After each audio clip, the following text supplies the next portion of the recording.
Hello and welcome. If you're watching live or delayed, thank you for tuning in, and a very big thank you for LB24 TV who are hosting this live feed here this evening. For the past decade, English karate has been in a dark place. 2017 sees a ray of light. Karate has been accepted into the Olympics for Tokyo 2020. England has a newly crowned world champion, and the richest prize in traditional karate history returns to London. As you are aware, this is the official announcement of the 2017 10K Karate Clash. 32 elite, one night only, 10K winner takes all. All promoted by Fighters Inc., myself, Joe Long, and former world champion Paul Alderson. The 2017 10K Karate Clash will be held at London's award-winning Troxy in East London on Easter Bank Holiday Sunday, the 16th of April, 2017.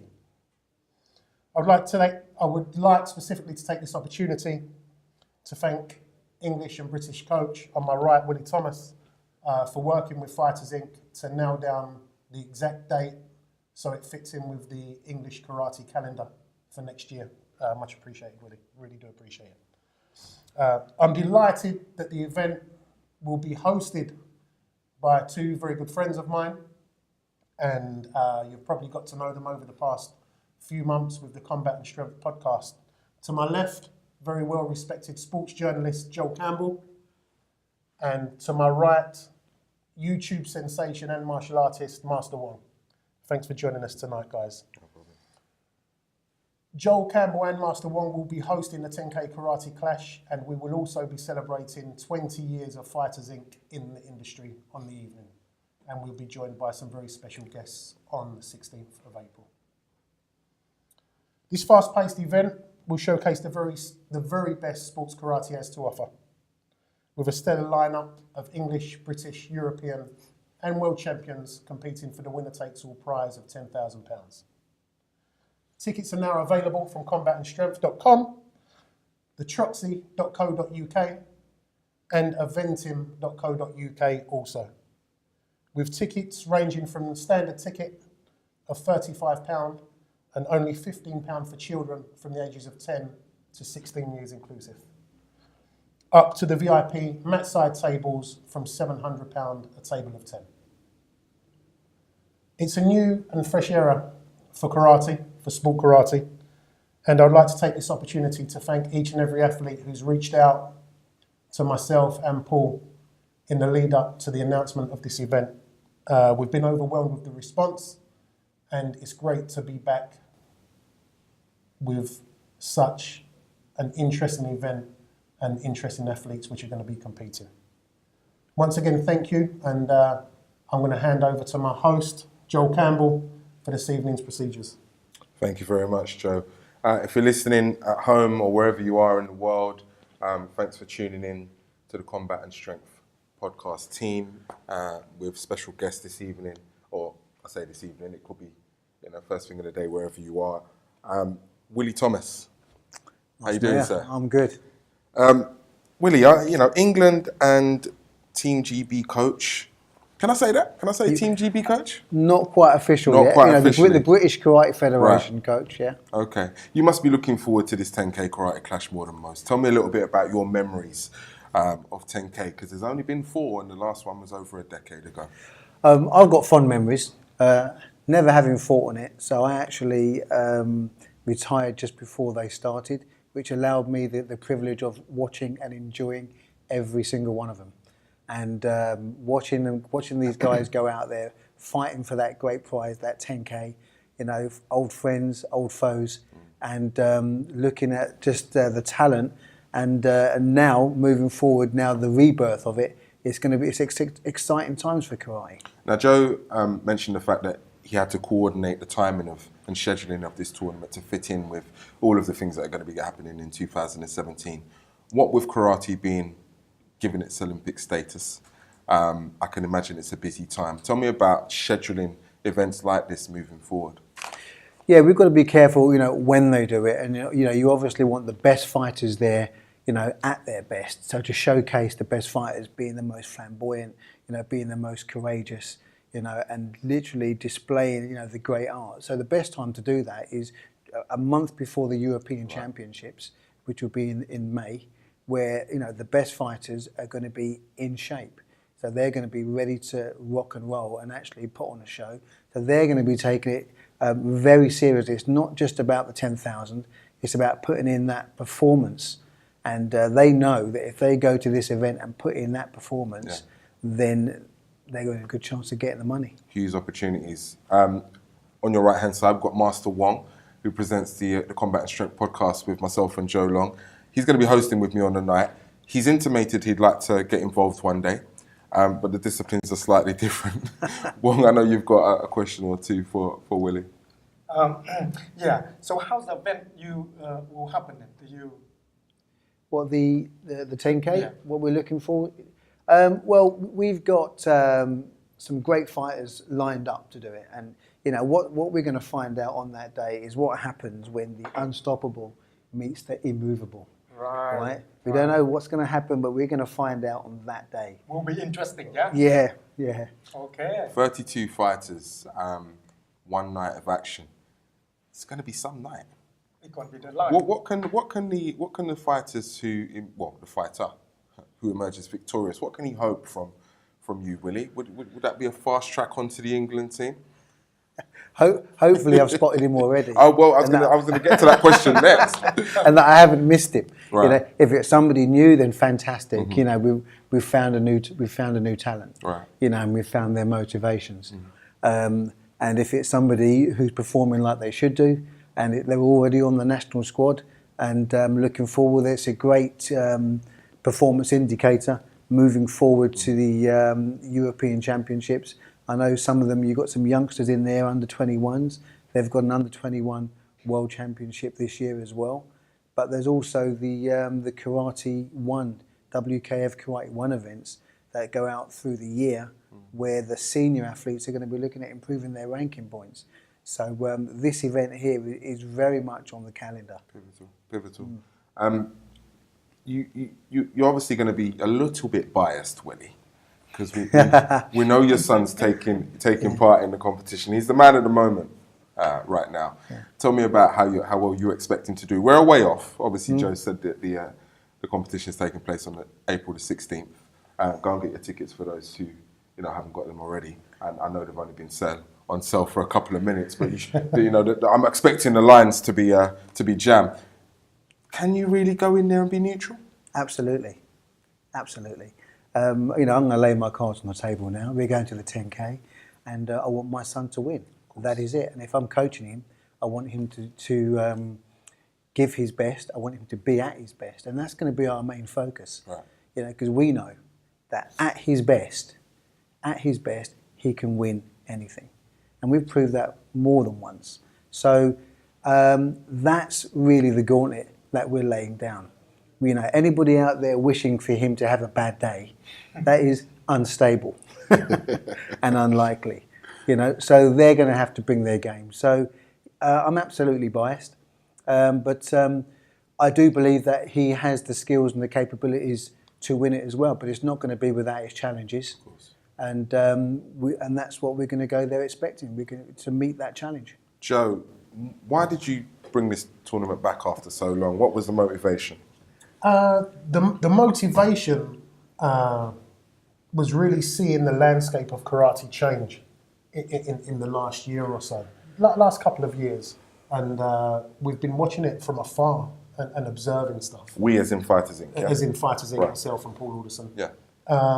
And we've been observing it from afar, and we just felt that now is the right time to come back on the scene and give karate what I believe it needs. We had the Seni event at the O2, and for those who don't know, Seni is the biggest combat and strength expo in Europe. In Europe, yeah. And we was at the O2, and there was two former fighters there. One being Paul Newby, and the other one being Matt Price. Right. And they come to an after party on the Saturday night. And one of the main fighters on the Saturday night for Bellator was Michael Venom Page. Wow. And Michael Venom Page had fought in the 10K previously. Oh, I didn't. Before he crossed over to MMA. Right.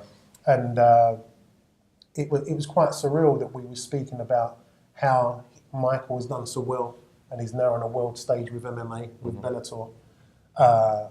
We had the event that weekend and Paul and Matt was like, you've got to come back with this event. And it kind of stuck with me, if I'm honest. It stuck with me. I spoke to Paul and within a couple of months, I think we'd made the decision that, yeah, we're going to come back next year. And we put it out there and the response, as I said earlier, has been phenomenal. Yeah, that was my next question really. How was the fighter feedback been and how quickly, I mean, if you have already filled those 32 spots? The 32 spots are literally filled. Right. There's just a little bit of tweaking to do, of course, and political movement to do.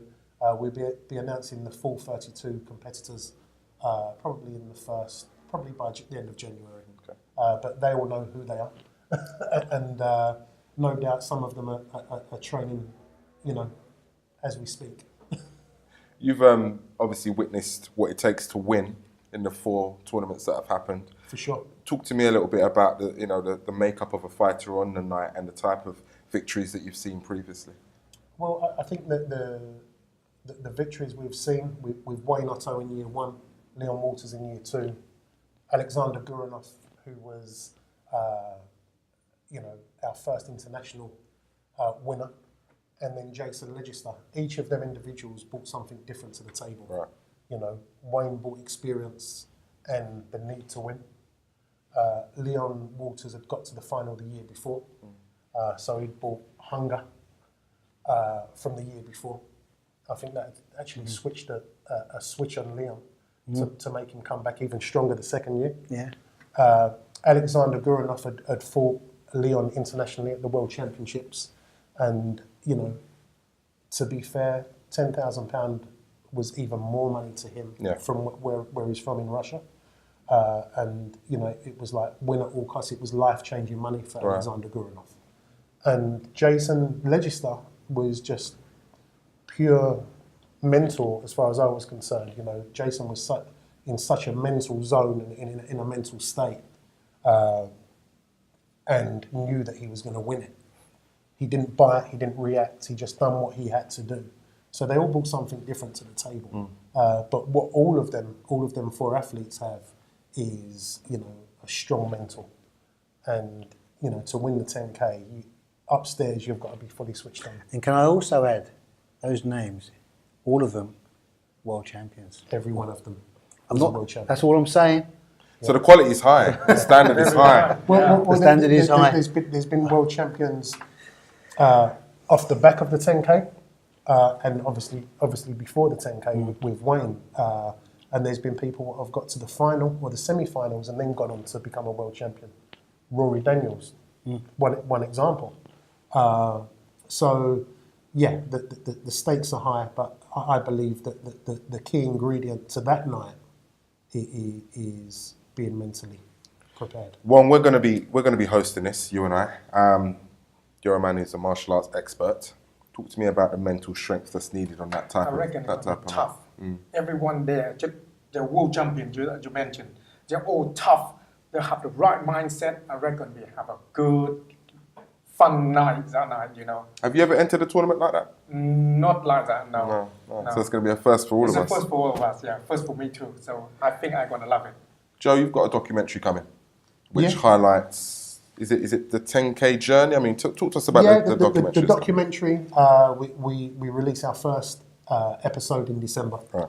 And it's basically the road to the 10K Karate Clash. So we're going to be touching on various athletes, various clubs, various families involved in karate, and talking to them about, how they want to get to the 10K. It's the road to the 10K. So we're when we last done the event was 10, 11 years ago.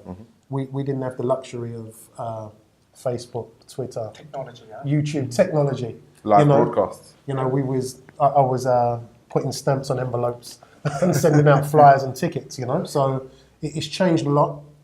Promotion's changed a lot. And we're just trying to keep up with the game and move forward, because I believe the audience which we're now catering for has changed. Even though when we look at the people watching our stuff, there's a lot of people from before, which is again overwhelming. When they sort of pick up the phone and say, I come to the first one and which was 14 years ago, and can we book a table for next year? That says something. It does indeed. Why hasn't the money gone up? Why isn't the money gone up? The prize money. Because the brand stayed the same. Right. The brand stayed the same, but that doesn't mean there's not movement in the future for other projects. Willie, why is this the biggest prize on offer in karate? What's happened to the sport? Well, karate, martial arts has generally always been an amateur sport. It's always been high participation, but low profile in terms of mainstream media. And everybody knows somebody who does martial arts or used to do martial arts, or so there's over 1 million people doing all the different martial arts in the UK. At least a million. So therefore, because it doesn't have that mainstream publicity, therefore the sponsorship and the financial support doesn't go with that. Right. So events like this is why it is so fiercely contested.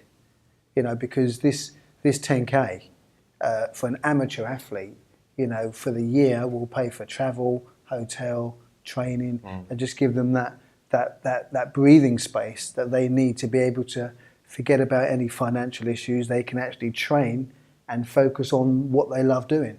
So you've got a percentage of those athletes that are fighting for that.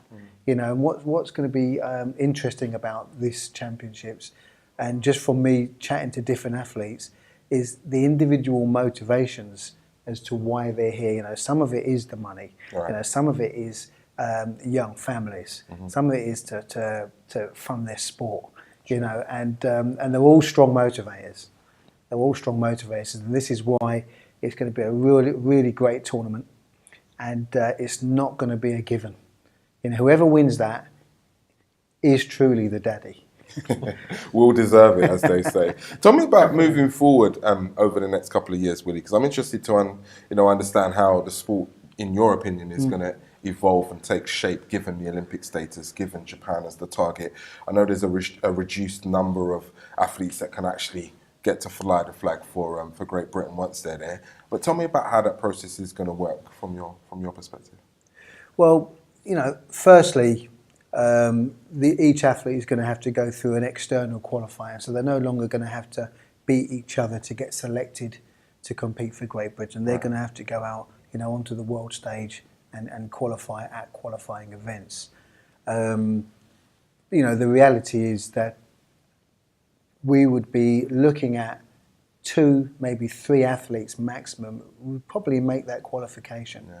So the actual individuals that will make that Olympic status is quite small. However, what it does do, the dream reaches far, far further than that. Of course. In terms of the 6 and 7-year-old at the club, because of that Olympic status. Yeah. They've now got that Olympic dream.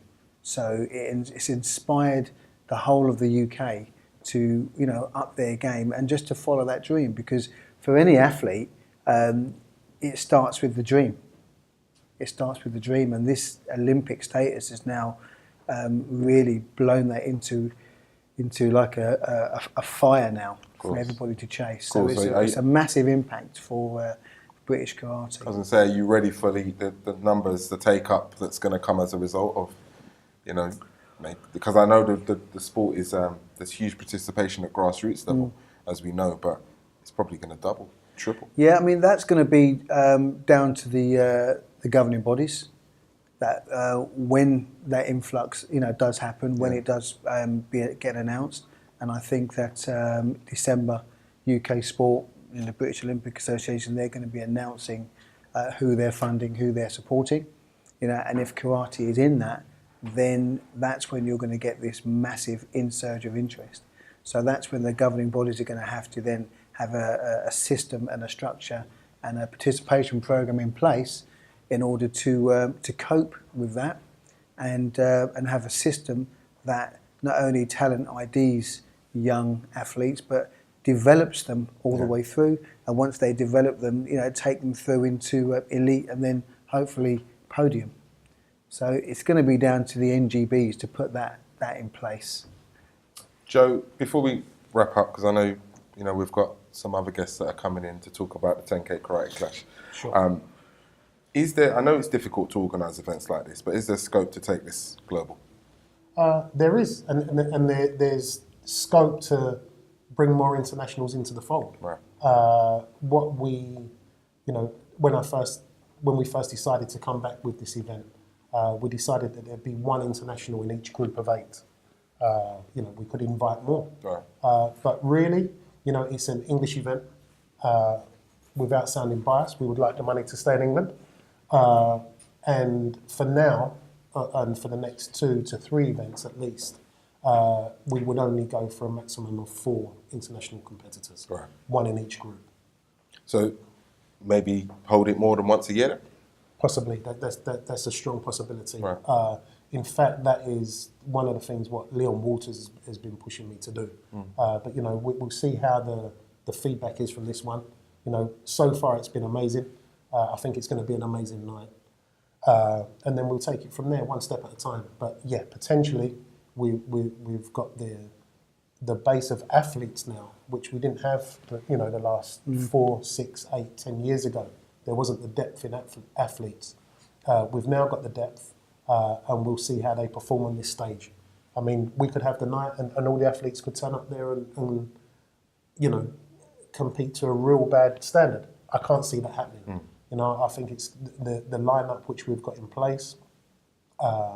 There's some great names there, on your list. Some of the guys are here this evening. That's right. We'll be talking to them in a minute. Who you're going to be talking to. But the list is very exciting, and there's older, there's younger, there's experienced, there's guys what have come back. There's into the national fold. coaches. And there's national coaches' sons. So, but yeah, it's an exciting lineup, and it wouldn't be the 10K if we didn't throw the odd curveball in there. Yeah, of course. We've got the odd joker, if you like, which we're going to throw down, or the odd wild card, should I say? Got a few surprises. Yeah, we've got a few surprises up our sleeve. So, but they'll all be in the right position to compete for the event. Okay. Well, that brings us to the close of the first part of this live broadcast, this live announcement. What's the name of the documentary, Joe? I want to cut to the documentary if we could. Well, the name of the documentary is The Road to the 10K Karate Clash. I believe we're just going to run a short promo now. Okay. Before we bring in the other guys. Well, let's go over to our technical team. When the new 10K starts, when we get this new 10K, I don't actually think there's anything I could say to help them prepare. There's no place, there's no tournament that you can go to help you prepare for this. Prepare to be amazed. I remember feeling happy about the money side of it, and the prospect of possibly being able to go and win it again the following year. Listen, fighting is fighting, and when you're done, then you're friends. It's all right. When you're fighting,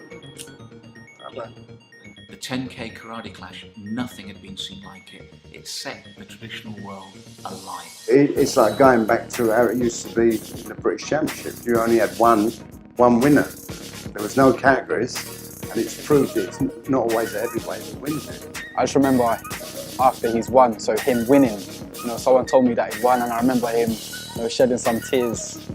And I asked, why is Dad crying? And he said, no, it's okay, they're happy tears. But to be on a stage and in that arena with my crowd and their crowd, it's just that's what attracts me to the 10K. Funny enough, in one of the 10Ks, I met Rory Daniels. I think it was in the quarters, and he got to the final, just lost out.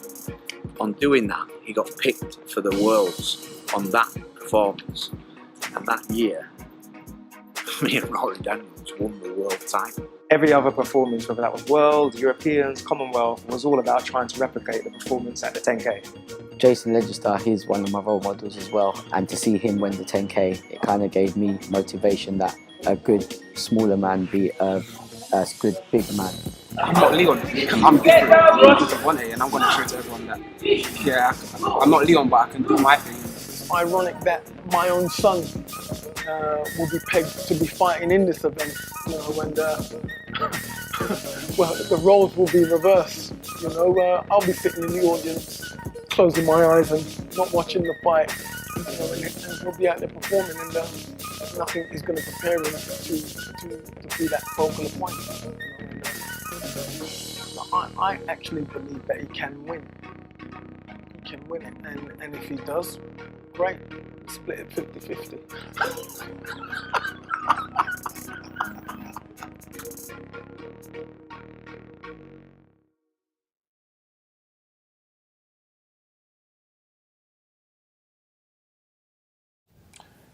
Welcome back to the official announcement for the 10K Karate Clash taking place next year on Easter Sunday. That's April the 16th, for those who don't have a calendar. I'm joined in the studio with some of the competitors, some of the men of steel that are going to be battling it out for the £10,000 prize. On my right, we've got Jordan Thomas. He's joined by Ryan Lambert. And on my left, we've got Joe Kellaway. And on the end, we've got a very good-looking gentleman by the name of Alton Brown. Yes. How you doing, sir? I'm really good, thanks. I thought I'd leave you on the end because you're the veteran on this table. Yeah. A guy who, quite recently, actually, has cleaned out a few young guns to progress quite well in the world. Is that correct? Yeah. That's kind of. I've done 3 10Ks in the past, and I've done quite well in each of them, particularly in 2 of them. And looking forward to going again, really. Can't wait to go again. How worried should the young guns be about you, Alton? They should definitely be worried. Why is that? Because I'm always surprising. I'm always surprising people. Should definitely be worried. Tell me what's so grand and what's the attraction is with the 10K Karate Clash, as a man who knows the history. For me, I think 10 grand, all of those guys trying to fight for that one prize on the night is something that you never see in our sport, apart from the 10K. And I've been trying to win it for quite a long time now, you know. Right. Like I said, I've been in it for quite a few years, and I'm just really looking forward to going out there, doing it, and finally coming away with the prize that I've been looking for all these years. Joe, Sugarfoot, right? Yeah, Sugarfoot. I'm going to ask you why they call you that in a minute. Current international and English openweight champion. Apparently you're full of hunger and determination. I'm a hungry boy. Is that right? Yeah? 6 meals a day? Yeah. Tell me what part of the 10K tournament you're looking forward to most? Just being a part of like a historic event. Like, it hasn't happened in ages. And then just so hungry to be there. It'd be an honour. Just an honour to be on that mat fighting. You heard what Alton next to you had to say. He's looking to clean it all out and take the prize, take the winnings. What do you think is going to be the most difficult, considering it's not the usual format of tournament, what do you think is going to be the most difficult aspect of the 10K Karate Championship for you? The most difficult part, I think, is money. It's different. It's not a title. Well, it's a title, but it's money. Like, people can be more hungry for money. And once money's on the table, people are going to fight different. There's going to be rivalries. I think new rivalries between people. It's just exciting. Just can't wait. Ryan, how are you, sir? Very well, thank you. How's the training going? Because I heard you started already. Yeah, no, very well. Very, very well. As always. What are you looking forward to most about 10K? Like Joe said, just being part of it. I mean, it's something I grew up watching. Grew up, like, I used to study the videos. It's something that I always wanted to be part of, and then it disappeared for ages. It's come back again now, and to be part of it is just, it's going to be an amazing experience. Is the money a factor? The money is a factor, but I would want to win this even if there was no money. Right. This is something I'm hungry, like Joe said, hungry to be a part of. Very, very. And is that because the kudos that comes with winning a tournament like this is, something you can dine out for at least another year? Yeah, of course. Yeah, that as well as the how big the event is. It's a huge event, and it's just something I cannot wait to be a part of. Is there anything else like this that you've been a part of, or is this like that unique in the sense that, I don't really see too many tournaments offering the type of money firstly, and then all 32 fighters having to sort it out all in one night? Yeah, it's very, very unique. It's very different. I've never been a part of anything quite like this before. I mean, I've had a few things with little bits of prize money, but nothing like this. This is one of a kind. I cannot wait for it. On your right is a man who needs no real mention. We recently covered him on the back page of the Voice newspaper. Congratulations once again, world champ. Thank you. Tell me a little bit about the 10K karate tournament that we haven't spoken about already. 10K, it's in its name. £10,000. £10,000. Everybody's hungry. Everybody's hungry. Depends who's hungrier. You know, I'm going in there taking it one by one. I am thinking about the 10,000 yet. So it's one by one and point by point. That's the way I'm going to take it. The target's really on your back, isn't it? Yeah, I created that for myself. And that's the pressure I've got to deal with. And I know that. And I'm going to have two types of people. You know, I'm going to have people who are just going to really come and take it to me. And then I'm going to have people who are just going to try and nick it. And I'm just going to have to be up for both types of fighters. And I'm going to deal with every aspect. Joe, you've heard both fighters on my right-hand side talk about being hungry. You talk about being hungry as well. Yeah. Everyone's hungry. Yeah. You know, is it the man who's absolutely starving that's going to win this, or is it the man that comes with his head on and his A game? I think it's everything. You've got to be smart. Karate's a smart game now. Everyone now can kick and punch at the same level. It's just who does it the best on the day and who's smart. Just creative. Who's the creative one? Who puts it on the line? And I think that's all it is, putting it on the line. What's been the reason for the uplifting of standards over the last few years from your point of view? Main reason, I think maybe the Olympics might have uplifted everyone, maybe realised, wow, it's an Olympic sport now. Like, people coming out of the woodwork and people want to have a taste now. And like, it's my job now to stop people from coming up. I mean, they've got to try and take me out, but it's not going to happen. You hear that, right? Alton. Before it gets a bit too heated on the table, I want to know from your point of view why, as a man, as a veteran, why does it take over a decade for this to come back, and why hasn't there been another tournament like this? I think so many people have tried to put on an event similar to the 10K, but nobody's really been able to achieve it. Right. I think the experience that obviously Joe and his team have created over the years, when we did have the 10K around, I think it was such a kind of a formidable experience that people remember. People want that event back. Right. They don't want a lesser event. They don't want an event that's for half the money. They don't want an event that's got an array of fighters that aren't of the standard competing. People want the top cream of the crop athletes from our national team and from other national teams from abroad, competing on kind of home ground, really, for the prize. I'm just happy that it's back. It's needed, and you know, I said in my interview that I had a few weeks back, just in terms of the performance that I put in at the 10K and the performances that I know a lot of other fighters put in at the 10K, it was always and has always been one of those pinnacle moments, you know. Right. Everyone's always trying to recreate a 10K performance throughout the rest of our careers. So the level's just high on the level's night. just high. The level's high, the pressure's high, the stress is on. You've got your home crowd there as well, for those of us like for myself that are East London based. And but you deal with it, you know. You deal with it, and people either react, they either shrink in those moments, you know, when the pyrotechnics come out, or you kind of you do what you've been training to do, really. Well, they rise. Yeah. I guess I'd like to know from your point of view as well, how do you prepare for a tournament like that? Or do you do anything different, or do you keep it the same? I keep it the same, to be honest. For me personally, when I work towards my peaks, whether that's European Championships or World Championships or 10Ks, my focus is the same. It's always about, for me, producing the best performance that I can bring on that night, regardless of whether that's, like I said, the Europeans or the Worlds or the 10K. It's all about the right preparation, more so mentally than it is physically, I think, for me. Right. Definitely. I remember Jason Legister's interview that he did around the 10K, and him mentioning that when he won, he wasn't particularly on top form, so he knew he had to be clever. And kind of similar for me, really, from what I remember from one of my past experience of being in the 10K, You know, there are times, and it happens in fighters' careers, where you are not necessarily at your physical peak, but you know, on that night, you've managed to dig deep psychologically and really bring something else to the table. Right, Ryan, how are you going to prepare for this? Have you got anything special in mind, or are you just going to keep doing what you normally do? I just keep doing what I normally do. I mean, every competition you've got to go into with the same mentality. You've just got to get the best out of yourself. Whether it's this, whether it's a small open competition, whether it's an international, you've got to get the best out of yourself no matter who you're fighting, no matter where you're fighting, and no matter what the stakes are.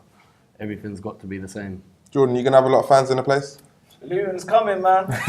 Luton is coming. I tell you that. How important is it to have that kind of support behind you at an event like this? No, it's nice to have that backing, and it's like the home crowd. You're going to need that backing on a night, you know, to lift you, to make the place electric, and it'd be nice performing not only for me, but for them also. Joe, how does this fit in for you in terms of the bigger picture? Because obviously karate's got Olympic status now. We've all identified that that's made everybody a lot hungrier, focused people's mindsets. How does it fit into your bigger picture? Because no doubt you want to be a part of that Olympic team that goes out to Japan in 2020. So how does this fit in? It fits in. It's just another. I treat it as another event, another fight. It's a challenge, another challenge, just like a K1 or a World or European Championships. It's another event, and it's just a build up towards that goal that I want, and that's to be Olympian. I guess you think, do you see yourself on that plane in 4 years' time? I know everything can happen, anything can happen, injuries and all the rest of it. But no, do you see? I mean, where are you in terms of your development? Because we know there's only going to be a few spaces. So where are you in terms of your development that makes you confident about making that play? Right. I'm in my going into my third year of senior, and I'm just above 100 in ranking wise. But next year I want to be in top 50, and I'm just going to work my way up. I'm taking out the best. That's it. That's my job, taking out the best. But like Jordan? Yeah. If he's in my way, then you've got to take him out. That's my job. And then, like his job's to take me out, my job's going to take him out. That's it. And if whoever wants it on the end of the day, it's going to take it. Yeah. Who's going to sell the most tickets on this table? Of course. I know the promoter is sitting in the background there. He's happy with that response. And for those that are watching at home, as I said, tickets are available now. So go and get some, because I think what's the capacity in there? I think it's a couple of thousand. A couple of thousand it's not a regular thing, is it? No. Really, performing in Formula. Definitely not. Has anybody fought at a Troxy before? No. So it's a No, new as a venue, though. No, as a venue. It's a new venue for everybody. How much does that play into it, Alton? A new venue. Is that, that means it's kind of a level playing field for everybody if no one's been there before. I don't Does know. that matter? I don't think it really matters, to be honest. Right. New venue, A mat's old a mat. venue, a mat's a mat, and a fist is a fist, right? I fought there last week. Yeah, but I mean, as a venue, I was born up the road, so Right. I know the venue. Been past it for years. Never been inside it, but I know of the venue. I know of the stature of it, and again, it's just nice to have another East London venue. I'm an East London boy, and you know how it is. These guys were saying home crowds. It's always nice to have a home crowd, screaming your name on the night.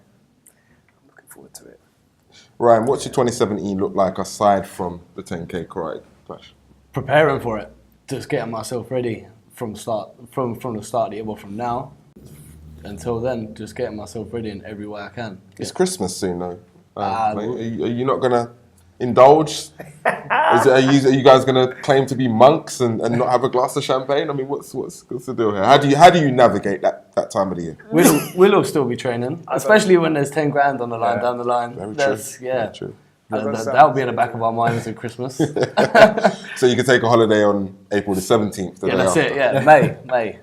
Right. Okay. I mean, I guess one of the things just to be a little bit more serious, because the 10K is an exciting competition, an exciting tournament. Everyone's looking forward to it, but karate's gone through it in the last few years, hasn't it? Really, it's not really been taken as seriously as it should have been.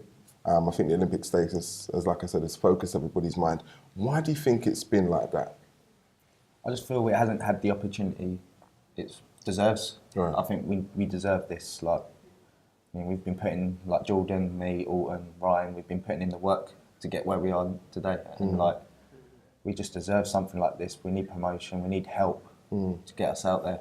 And it's just nice. Like I was speaking to the national squad coach outside, and it's just like a rebirth of karate. Right. Just feels good. Something feels good about these few years coming up. It's exposure like this. I was going to say, do you see it as a rebirth? Yeah. I think that's a great term. It's exposure like this, what, you know, puts karate back on the platform. Exposes the sport. You know, some people don't even realise how fast we are. You know, we can kick like taekwondo. Yeah, we can throw like judo. You know, we are an exciting sport, and it's a platform like this. We can get it out to everybody. The 10K is a platform where it can just put it out to everyone. Does it help or hinder that you're friends? Like I say, we're not friends on the mat. No. We're not friends on the mat. You know, respect is a different thing. Respect is a different thing. Yeah, we're not friends on the mat. We leave that until after. And I was just about to say before, but So in the run up, yeah. It's fair enough. It's a lot of money. I'll say I love these guys, but I don't trust any of them. So, and do you see that as your money? Is that? It's not even that I see it as my money, really. It's like unfinished business. That's Right. what it is. Okay. Like You've know, got an Ryan axe was to saying- grind, haven't you? Yeah, Ryan was saying money aside. It is money aside, to be honest. The money would help. And my wife is at home now, just counting it out. You know? The money she would doesn't spend it. Yeah. Extra pressure. 2 kids, you know. It's, Yes. But yeah, money aside, I think, yeah, it's I've got an axe to grind, like you said. You know, I've got unfinished business. And again, I think for me personally, the way I put in great performances is when I just focus on producing my best. Do you know what I mean? Forget everything else. I'm trying to hit a peak with everything I do. Like Jordan was saying, round by round, point by point. That's the goal. That's the focus. Focus on that, and hopefully 10K takes care of itself. Joe, the tournament's produced some world champions. I think the 4 winners have either been world champion or gone on to win it. Yeah, that must bode well. In terms of a young, hungry fighter like yourself, you must look at that and think, yeah, this is definitely the way to go. Yeah, I think this will set a standard for myself as well to see where I am at. Like if I'm gonna win it, then I can do it anywhere. I think that's the thing. No, you can do it anywhere. It's just who gets it right on the day, which hopefully will be me. And then that's it. I'm just gonna do it on the day. Okay, well, guys, I mean, is there any last words that you wanna? I'd say, like, just in terms of, and I'm sure we'll all do it, but in terms of what we do and what we produce come the 10K, it's going to be a massive inspiration for all of those other young fighters that are out there, isn't it? Massive, because for, you know, the Leons, the Waynes, when they were doing it, we were all in the audience looking up, like you were saying, you watch videos, looking up and thinking, you know, when Wayne won the 10K, for example, it felt like everybody had won the 10K. You know, we won the 10K. I remember watching you in the final from the stands from a kid. Yeah, and now I'm shedding blood with you in the team. So to be on that platform with all the ex-greats, you know, it's gonna feel good, man. It's gonna feel good. Would you like to see it happen more than once a year? 100%. 100%. You know, it's got to happen.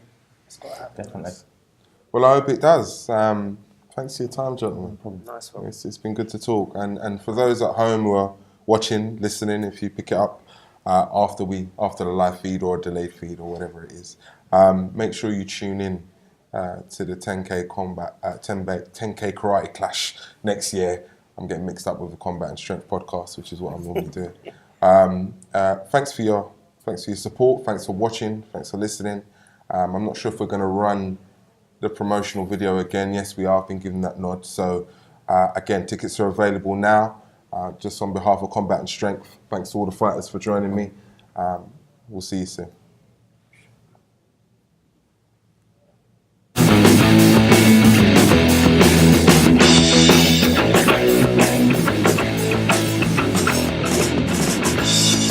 The new 10K starts. When we get this new 10K, I don't actually think there's anything I could say to help them prepare. There's no place, there's no tournament that you can go to help you prepare for this. Prepare to be amazed. I remember like feeling happy about the money side of it. and you know the prospect of possibly being able to go and win it again the following year. Listen, fighting is fighting, and when you're done, then you're friends. It's all right. But when you're fighting, The 10K karate clash, nothing had been seen like it. It set the traditional world alight. It's like going back to how it used to be in the British Championship. You only had one winner. There was no categories, and it's proved it's not always a heavyweight that wins it. I just remember after he's won, so him winning, someone told me that he won, and I remember him, shedding some tears. And I asked, why is Dad crying? And he said, no, it's okay, they're happy tears. But to be on a stage and in that arena with my crowd and their crowd, it's just that's what attracts me to the 10K. Funny enough, in one of the 10Ks, I met Rory Daniels. I think he was in the quarters, and he got to the final, just lost out. On doing that, he got picked for the Worlds on that performance, and that year, me and Rory Daniels won the world title. Every other performance, whether that was World, Europeans, Commonwealth, was all about trying to replicate the performance at the 10K. Jason Legistar, he's one of my role models as well, and to see him win the 10K, it kind of gave me motivation that a good smaller man beat a good bigger man. I'm not Leon. I'm different. I want it, and I'm going to show to everyone that, yeah, I'm not Leon, but I can do my thing. It's ironic that my own son will be pegged to be fighting in this event, and well, the roles will be reversed. I'll be sitting in the audience, closing my eyes and not watching the fight, and he'll be out there performing, and nothing is going to prepare him to be that focal point. I actually believe that he can win. He can win it, and if he does, great. Split it 50-50.